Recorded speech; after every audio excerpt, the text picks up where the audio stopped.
Lewis definitely had experience with bikes, and it was something that both of us Can you spin it enjoyed. again? And this whole idea of being outside without Alright, really having a ready? plan, it was something that appealed to both of us. And the more and more I thought about it, the less crazy the whole idea was. So we start in Bad Homburg. Then we go to the Nidda. We take the mine all the way to about here. Then we take the Altmühl to Donauwörth. Then we take the Via Claudia Augusta In other words, we all had the way 20 days to cross from down to Bad Augsburg. Homburg, Germany, Take all the the way through the Alps, Rhine passing Austria into Italy, path and then back all the up way on down. the Swiss side, passing through Liechtenstein and France. So the Via Claudia Augusta is an ancient Roman road that was turned into a bike route, and it runs from Donauwörth to Venice. And it's one of the most important parts of our trip. We're going right through it. Apart from the tent and our clothes, there really wasn't much we needed to pack as we'd be buying food along the way. On the 15th of July, we said goodbye to the small town of Bad Homburg, and we were officially on tour.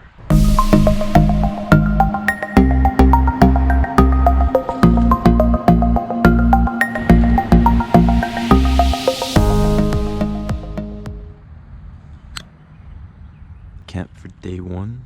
Lewis is preparing some pasta. On the first day, we traveled 95 kilometers, and we were quite excited on what the next days would bring.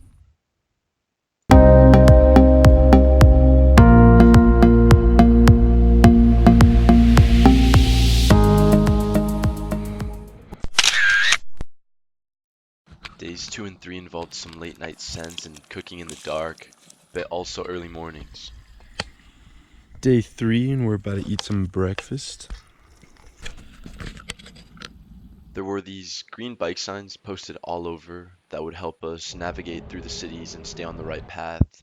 And eventually, on the fourth day, they led us to the Via Claudia Augusta, which is the road that would eventually lead us to the Alps. It is day 5 in the morning. It rained on us for the first time. There's a chance that we make it to the Alps today, but it might be tough. Lewis, what do you think the hardest thing will be in the Alps? Getting up the hills.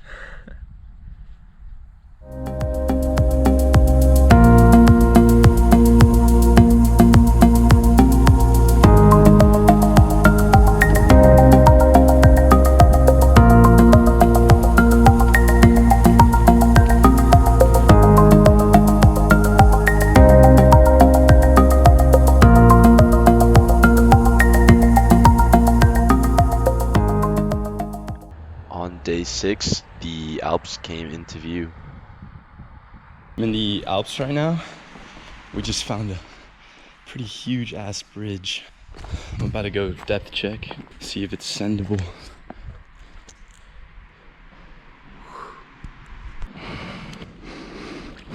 It's so cool.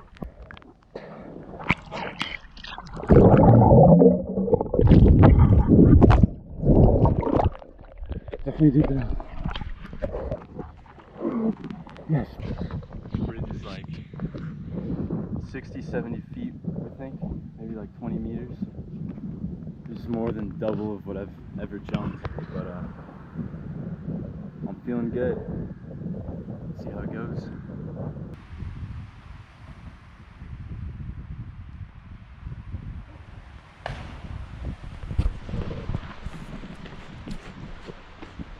You good?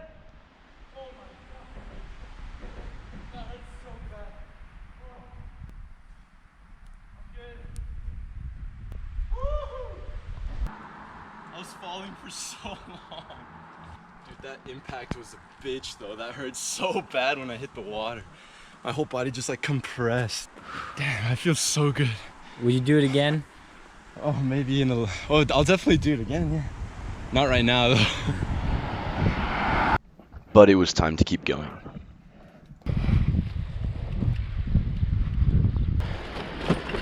Louis and I just biked into Austria.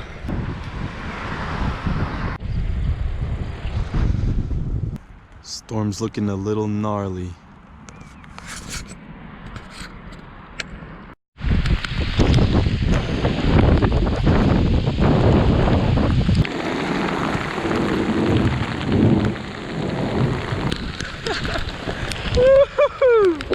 Storm basically passed over us. For the most part, there's a rainbow. We managed to keep most of our stuff dry, but that was freaking crazy. It's a double rainbow. Once the storm calmed down and we dried off, that night was one of the coziest and warmest nights of the trip.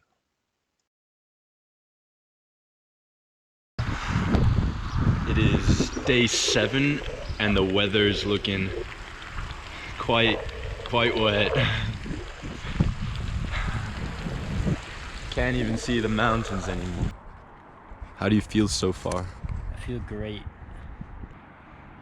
It's incredible.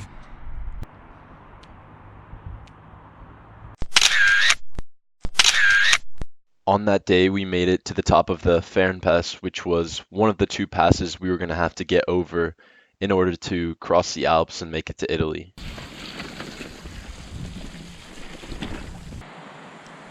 Louis is cooking up some potato and lettuce soup. We've been vegetarians for the whole trip so far, and we plan to for the rest. It is the morning of day 8. We just took a bath along the river and we're packing up camp right now. There's a chance we reach Italy today, but we don't know. We'll see. We began our last trek to finally reach Italy.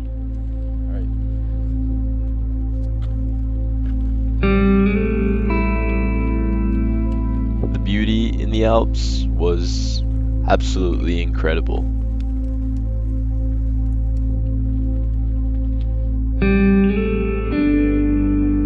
Coming from Fishers, Indiana, the simple stature of the mountains took my breath away.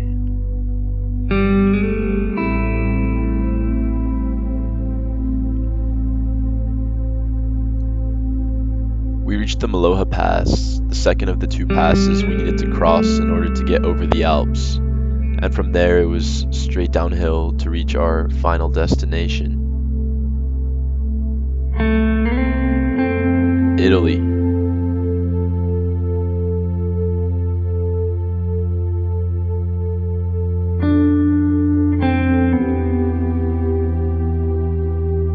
The sensation of having arrived was beyond belief.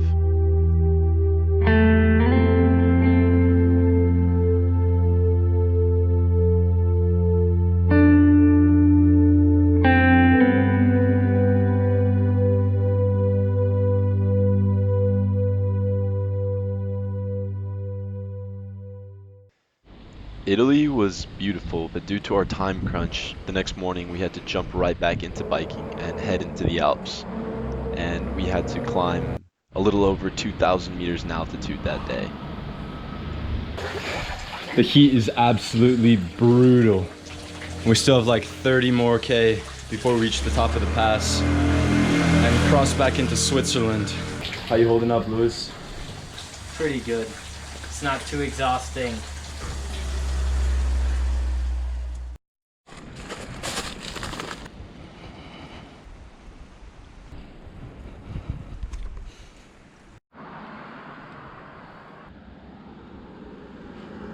We started about way over there.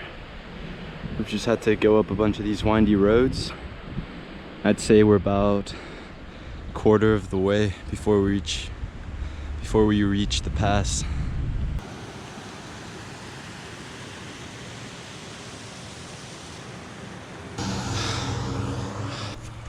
These inclines just keep getting steeper and steeper. Hopefully we can make it to the top of the pass by the end of tonight, but I don't know. The weather got kind of intense. It started pouring.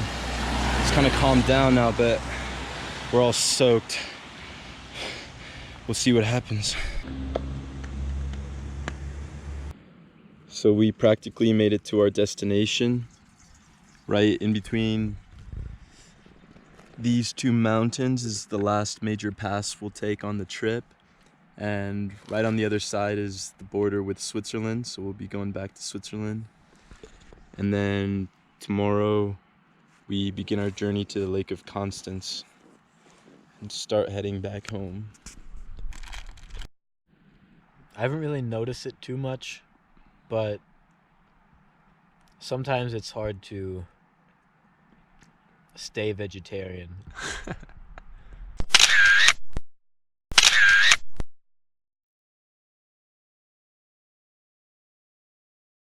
Because he was hiding the rugs. Yeah. And we're off again to Switzerland. We made it over the last pass and into Switzerland. Once on the other side, we flew down some windy roads, and these roads would end up leading us to the Rhine, which is the river that would feed right into the Lake of Constance. Right across the river was Liechtenstein, so we crossed over quickly to say hello before continuing our 180-kilometer journey to the Lake of Constance. Late that night, we arrived at Felix's house, one of Lewis's uncles, and the next morning, he led us to the Lake of Constance. Felix was kind enough to let us stay with him as many nights as we wanted, but the next day we took a rainy detour to visit a good friend of mine, Jan.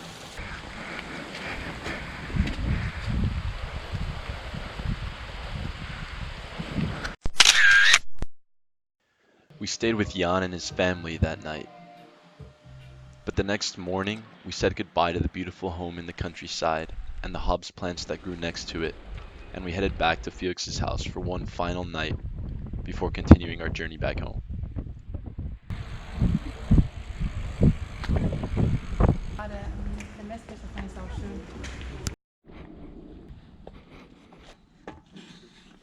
We said goodbye to Felix and the Lake of Constance, and once again the journey continued.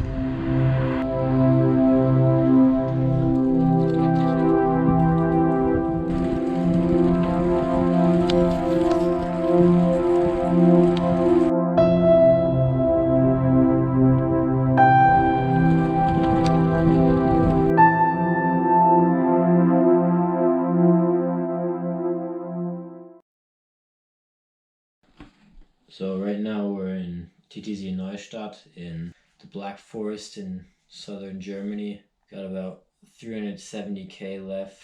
Just sent it through the dark to get here. It's a little after midnight. Pretty sketchy ride here because it was all in the dark and stuff. And I think 4 more days to go. The next day we biked in and eventually through the Black Forest.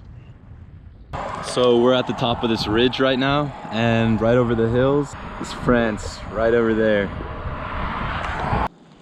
Today is the 17th day, and thanks to friends and family, for the last couple nights we've had the luxury of sleeping on beds. But today and for the rest of the trip, we're back to camping, having some rice for dinner tonight.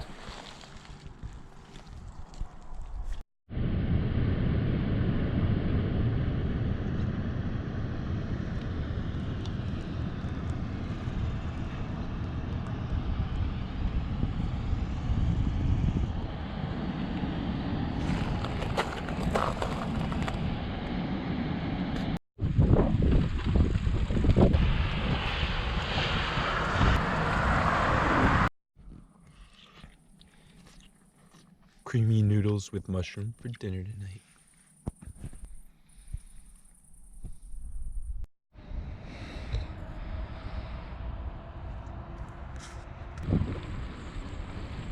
During the trip, we would stop at a supermarket, usually around once a day, and we'd buy enough food for 3 meals because that's all we had room for in our bags.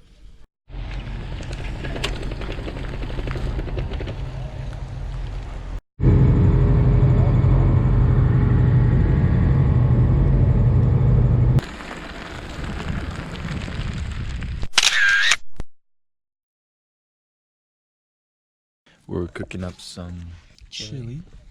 There's Lewis. Got some avocado, some pepper, some tortilla. And there's a good chance that tonight is our last night.